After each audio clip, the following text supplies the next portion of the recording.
Thank you, Mr. Chairman, and thank our witnesses for being here today. As a former USD of PNR, I feel like I have to defend Genesis in the sense of what it does and the fact that it does give a picture of looking at the whole medical thing, but it is the services, not Genesis, that decides what is acceptable medically and what is not. But with that, being the former USD PNR, readiness was part of my portfolio, and training fell under that. So my first question, General Fenton, is going to be about training. And there was a GAO report that came out that said most training accidents are a result of human error, and concerningly, SOCOM lacks the funding to fully implement the training oversight program. So does SOCOM have any plan to conduct any analysis of negative safety trends or reevaluate training assessment programs, since it was reported that 80% of non-combat incidents come from training? Representative, I'll start by saying first, any accident in training or worse yet, a death, is absolutely not what we're all about. We are about rigorous, arduous training so that if in the event some of our teammates go into combat, that combat is easier than the training they've seen and the training we will do over and over again.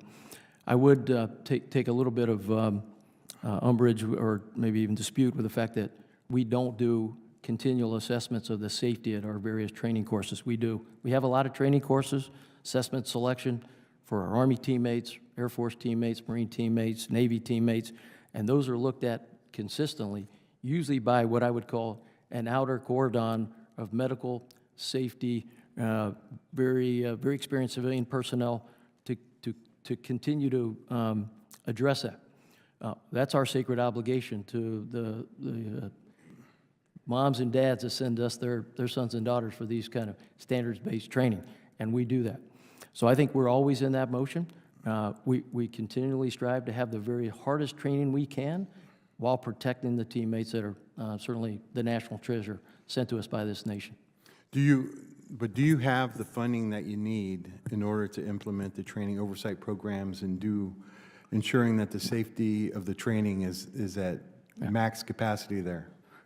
Representative, first I'll start. No. I talk about it in terms of modernization, and I think as I laid out in the opening statement, and we'll continue to come back to, training and training exercises along with modernizing authorities, modernizing technology. And when I talk about people, certainly I start with humans more important than hardware, long-held Special Operations Command. Truth and education for uncertainty is part of modernization, and that's our humans. We absolutely need more money to make sure we're doing that and keeping up, especially as we make our training exercises, not our assessment selection processes, more complex, more complicated, so that we emulate what we're actually seeing on the environment now. Integrated air and missile defense. It's no longer just about OPSEC and distance. Now it's almost pure adversary systems everywhere. So I think absolutely, Representative. No, well, thank you, and I understand. I mean, the training, like you said, the job and the missions that your service members go out and have to do, they need to train at optimum levels. So, but we need to make sure, and I think, I don't want to speak for the committee, but I will do what I can to ensure that you have the funding, to ensure that you have the safety standards that you need to ensure that it's safe. Thank you, Representative. Mr. Jenkins, just one question for you here, sir.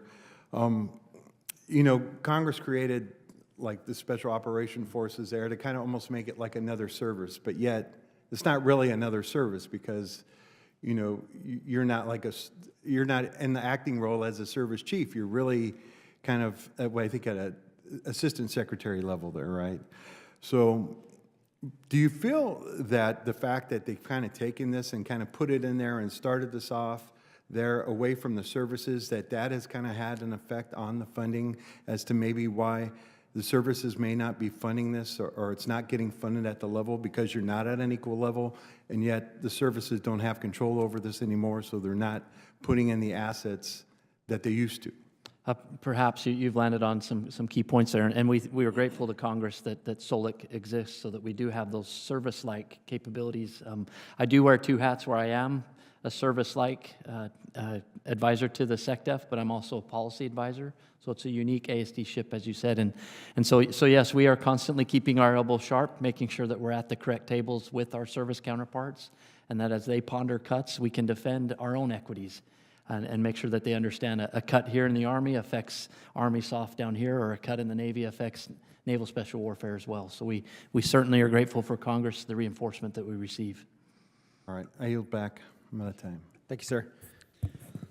Mr. Luttrell, you're now recognized for 5 minutes.